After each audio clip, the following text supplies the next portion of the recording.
The world is getting crazier. People are acting more and more insane. The end of the world is tomorrow. Tomorrow. There's only one thing to do when the world is falling apart. Listen to Basil and Gonz as they discuss this week's news and events through the lens of Bible prophecy. You are listening to Canary Cry News Talk. You're listening to Canary Cry News Talk. Today is November 6, 2019, episode 163, and this week, PSYOP-STEIN and Beast Make It Fashion. My name's Basil. Razzle dazzle! That's right. Thank you to B-Dubs for sending in my Razzle Dazzle jingle. And this is Gonz. Welcome to the podcast where we talk about other news with Canary Cry views, even though some of the other news is becoming mainstream news now. It's crazy. What's happening, Basil? The world is turning upside down, and it's driving me bonkers. Hit that Razzle Dazzle jingle again. Yeah. Razzle dazzle! Yeah, I love it. Thank you, B-Dubs, one of our great producers, making some jingles for us. And hey, if you're out there and you kind of know your way around some sound software or something, go ahead and make us a jingle. We like it. Get some more people involved in the production here. But enough about that, Gonz. Let's start out with a flippy update, huh? Flippy update. Do you want fries with that? Okay, and just to reiterate, for those who don't know, because every show is somebody's first show, Flippy is our colloquial name for specifically disembodied robot arms that are taking all of our jobs. And this week, this is just a fun little update from dailymail.co.uk, the UK's most reliable source for real news. The headline reads, "Tough love. New research finds robotic AI might learn more effectively when humans offer physical resistance instead of cooperation." It reads, "Robots may learn more effectively from human resistance than human cooperation. That's one possible inference from the results of a recently conducted experiment at the University of Southern California's Viterbi School of Engineering. A group of researchers examined how a robotic arm might learn to adapt its grip to objects of different sizes and weights. They compared the results from the robotic arm operating alone to how it would perform if there was a human present trying to pull the object out of the robot's grip.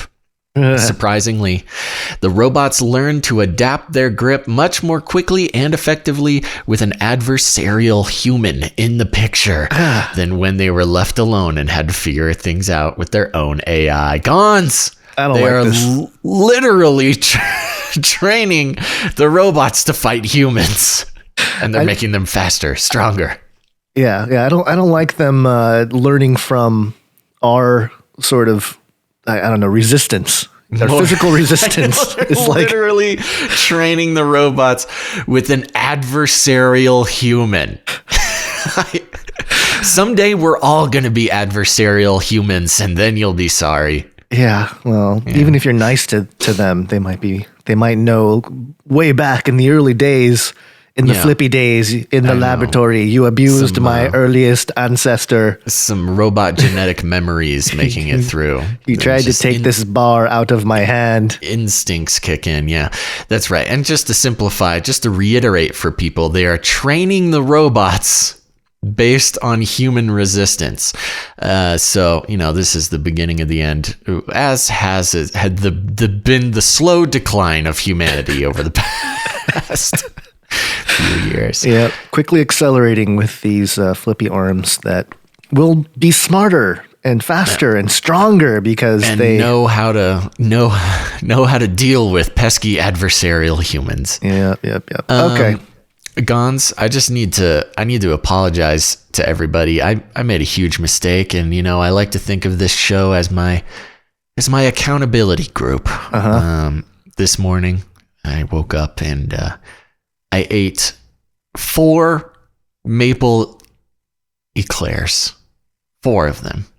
Okay. And I've been paying for it ever since. Eclairs.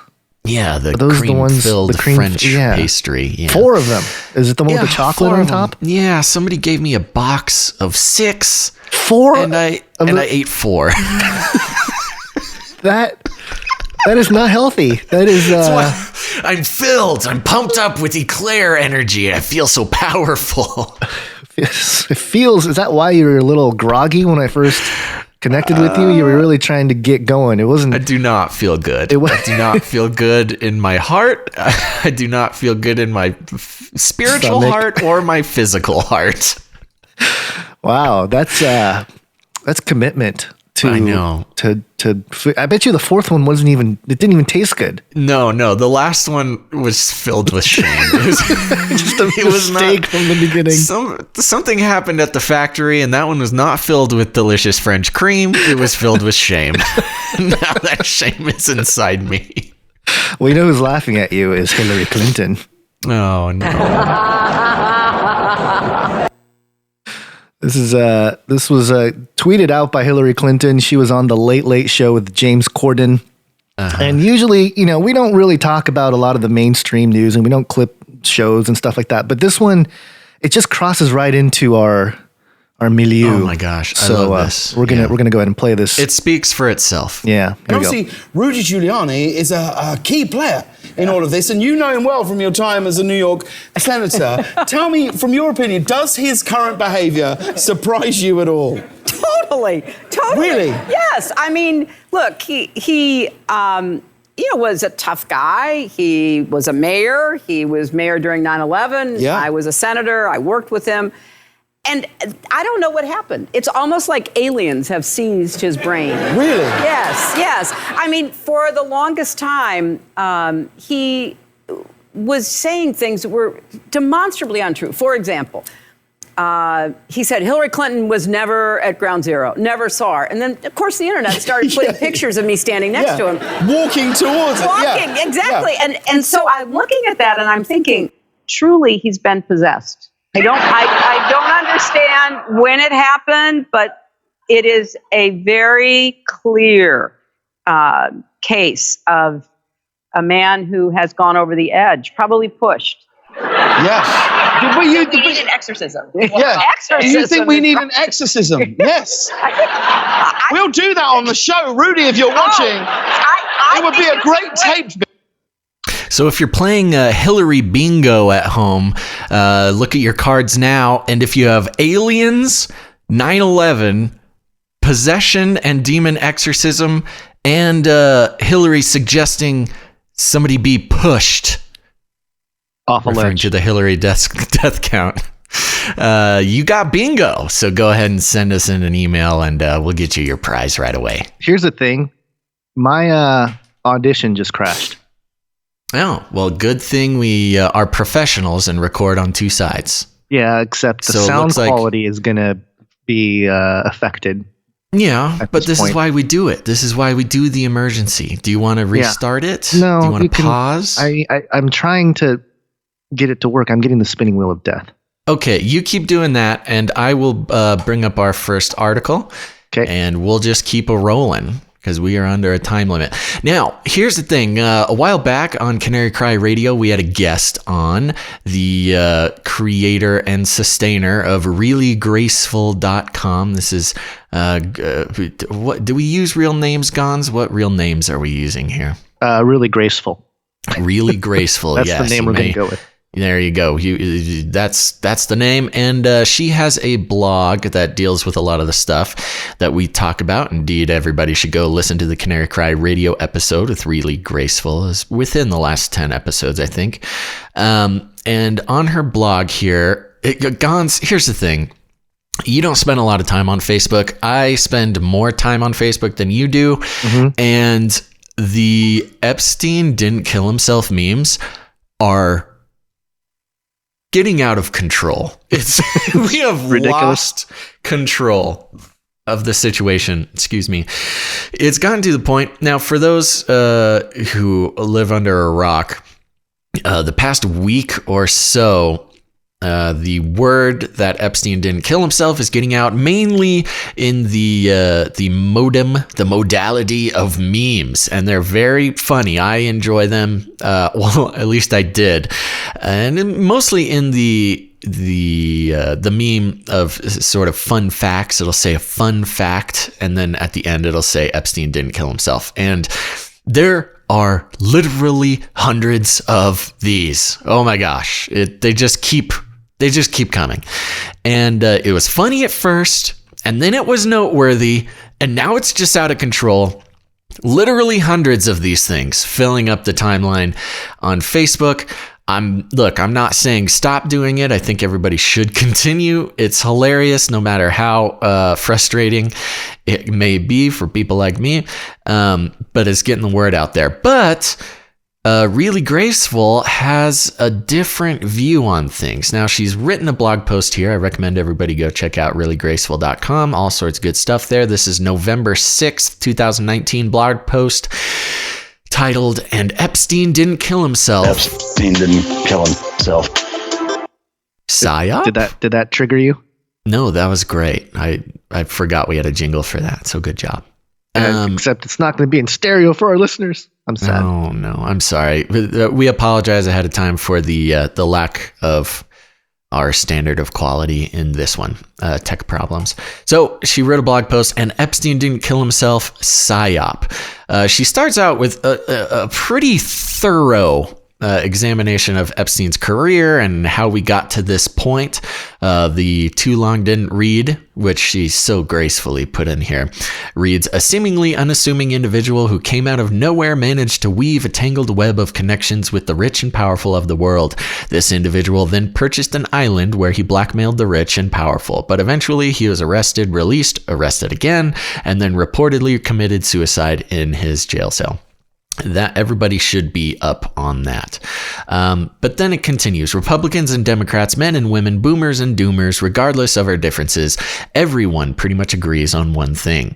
Epstein didn't kill himself. The news reported that a rich and powerful guy with blackmail on prominent figures happens to hang himself, with what materials, in his jail cell, and there's conveniently no footage of the incident. I might have been born in the morning, but I wasn't born this morning, and thus a meme was born." And then she has a lovely gallery of all 7,000 memes.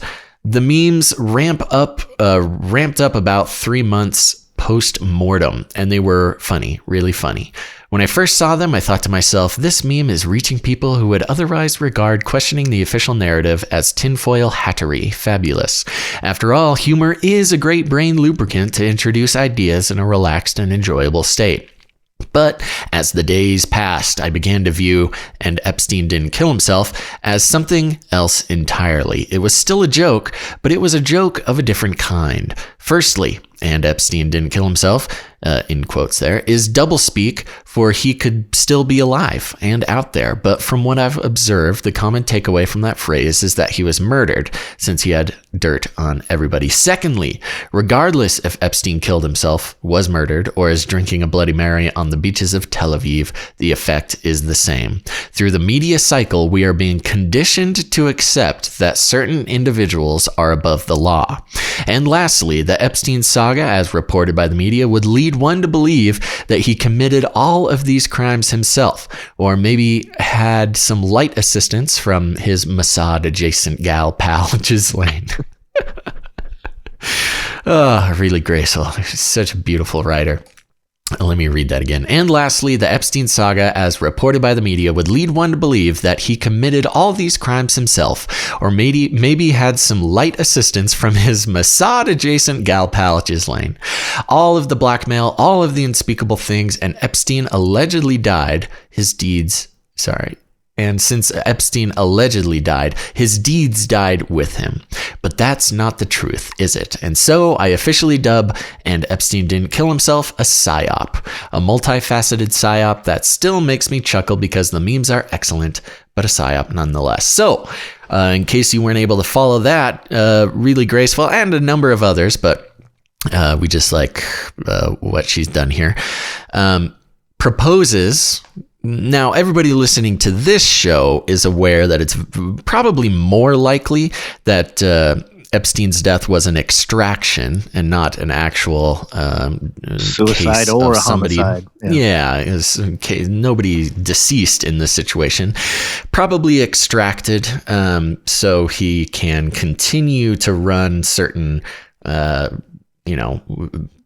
I mean, the conspiracies are sort of endless, whether he was involved with Mossad or the CIA, honeypot sort of guy, who sort of created a vast amount of invaluable information and blackmail opportunities around the world to very powerful people. That's something that the intelligence agencies would want to keep.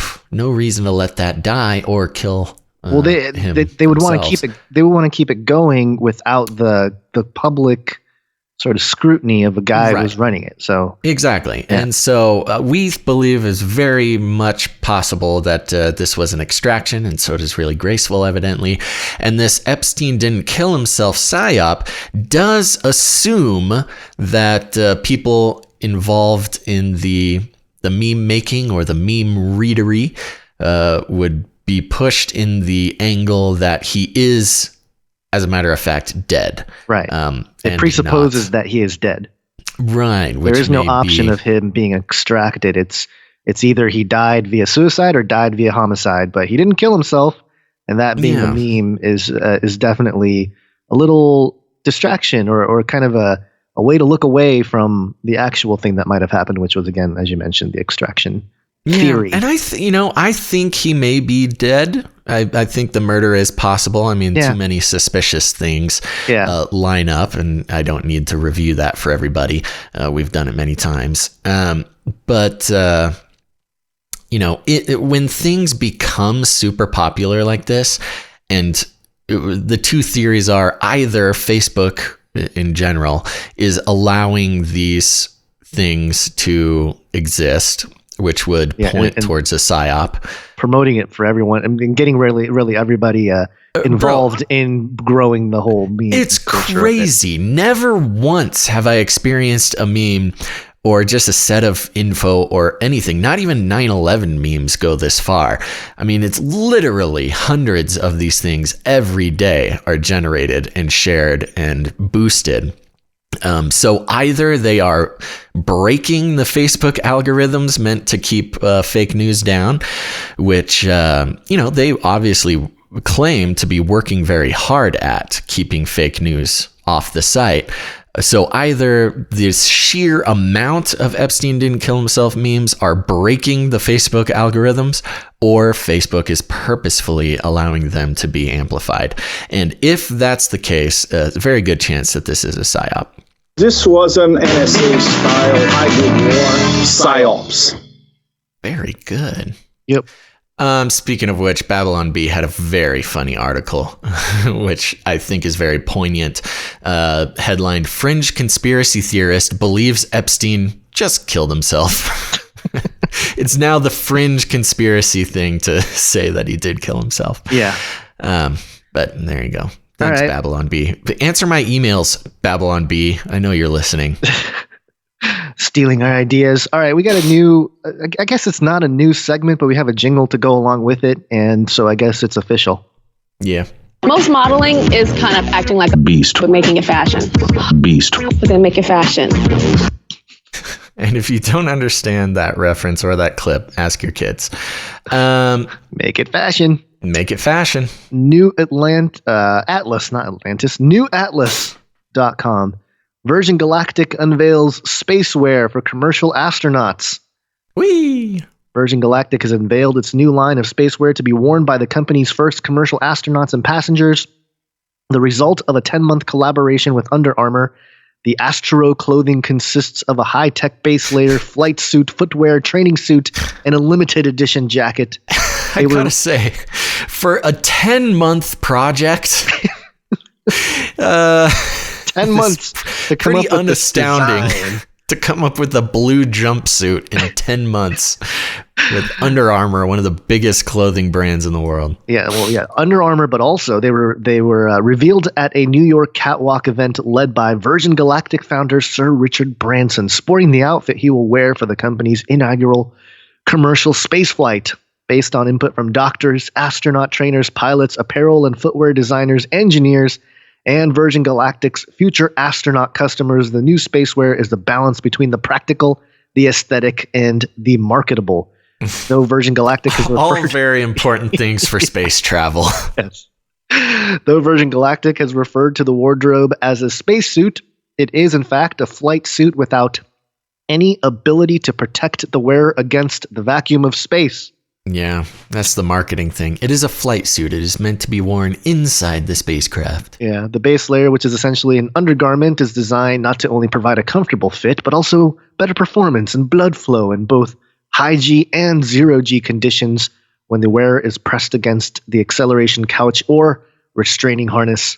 It's made out of Under Armour's new Intellinit, that's Intellinit, Knit, like knitting. Intellinit fabric that manages both moisture and temperature. Wow. The spacesuit is a flight suit proper that boasts a deep blue motif with gold accents inspired by sunbeams in space and a column of symbols along the spine representing the evolution from birds to Virgin Galactic's VSS Unity spaceplane.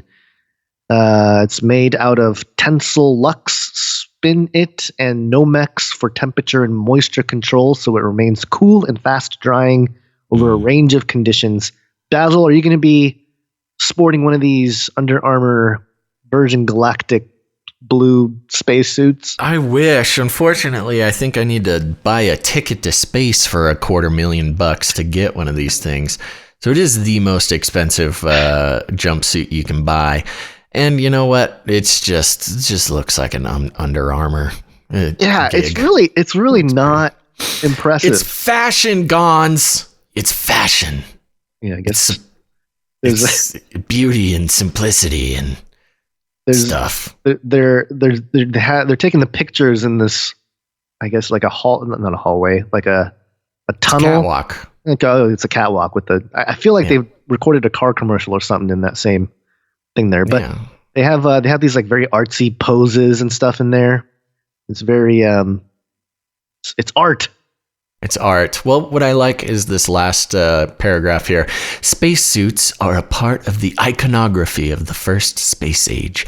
Our visual impressions of human spaceflight and what astronauts wear are inextricably linked, says Sir Richard. The requirements for astronaut spacewear as we enter the second space age are evolving.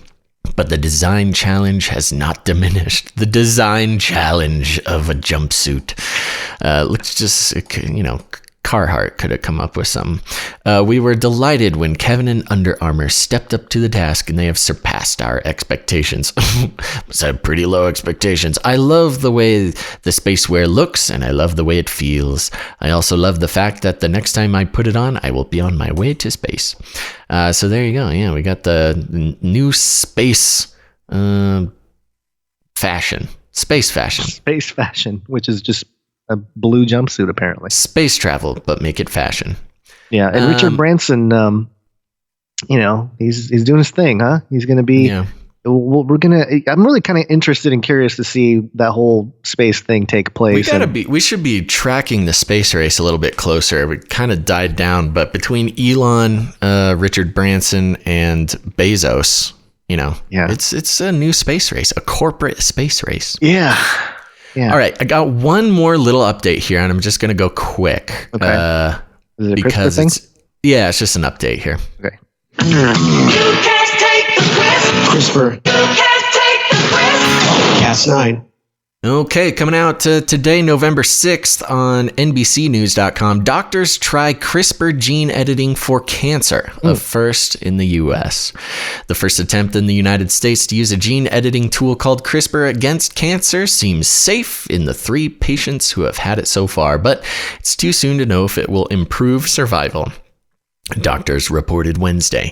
The doctors were able to take immune system cells from the patient's blood and alter them genetically to help them recognize and fight cancer with minimal damage and manageable side effects.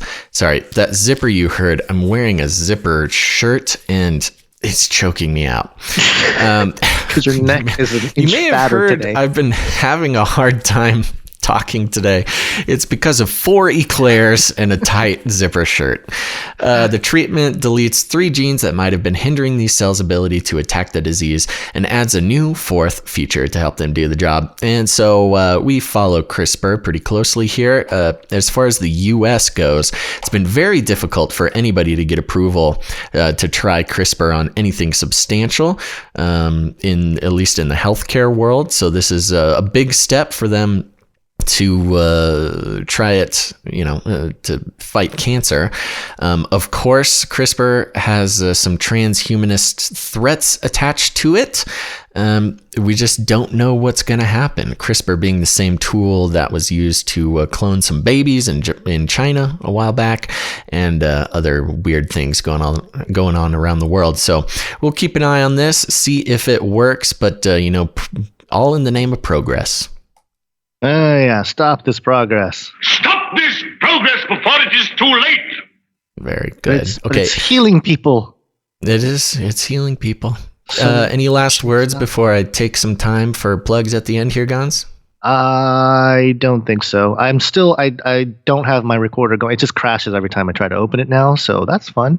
Okay, so everybody pray for our technology over here, but this is why we have redundancies, Gonzo. We're professionals. Okay, everybody, thanks for listening.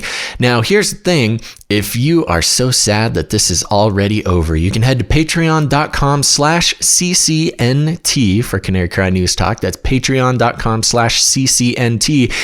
And over there, we do another episode of Canary Cry News. Sorry, the eclairs are fighting back.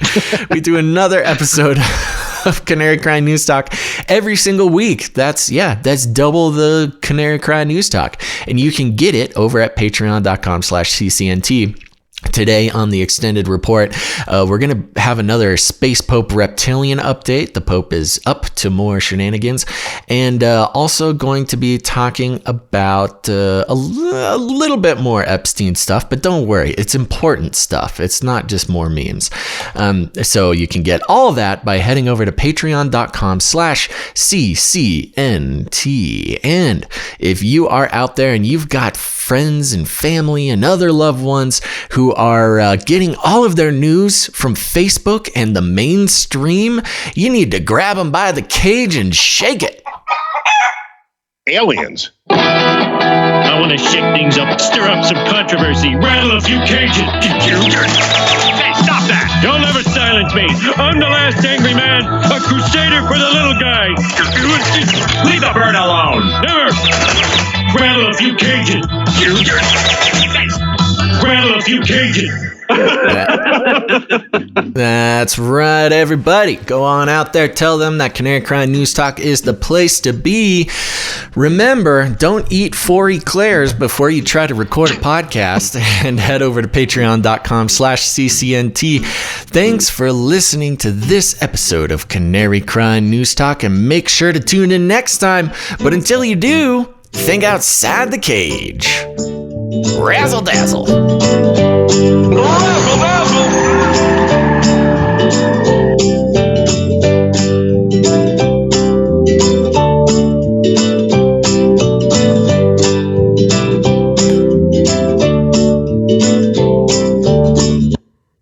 Oops. Oh, Gons. Shoot. Well, that's the end of the episode, everybody. Bye.